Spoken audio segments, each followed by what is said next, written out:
1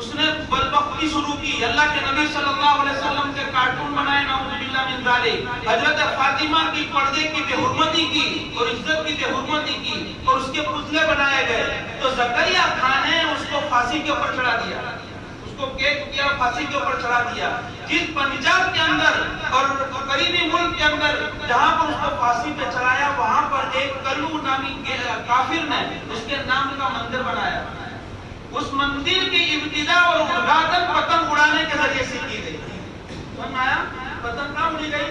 نبی کے دشمن کے مندر جو بنا، اس مندر کی ابتدا کے اندر جیسے ہم لوگ مسجد کی ادھاٹن کے اندر مولانا کو بلا کر دعا کرواتے ہیں، گھروں کے اندر دعا کرواتے ہیں، مٹھائی بانٹتے ہیں، جو بھی کرتے ہیں، اس نے وہاں پر جو مرا تھا، جس نے اللہ کے نبی کی طریقے کی بے حرمتی کی تھی، وہ حضرت فاطمہ جنتی عورتوں کی سردار اور اللہ کے نبی کی لاڈلی اور پیاری اور چہیتی بیٹی، اس کی پردے کی بے حرمتی کرنے والے کا جب نام کا مندر بنایا گیا تو وہاں پر پتنگ کے ذریعے سے اس کا ادھاٹن کیا گیا، اس کی اوپننگ کی گئی۔ لہذا یہ مسئلہ لوگوں کو معلوم ہو گیا نا کہ ہمارے دشمن نے ایجاد کی ہے۔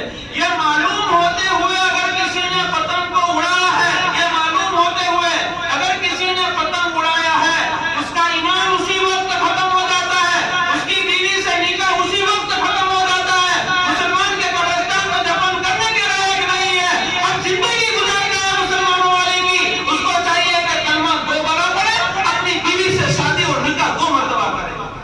سمجھ لیا مسئلہ؟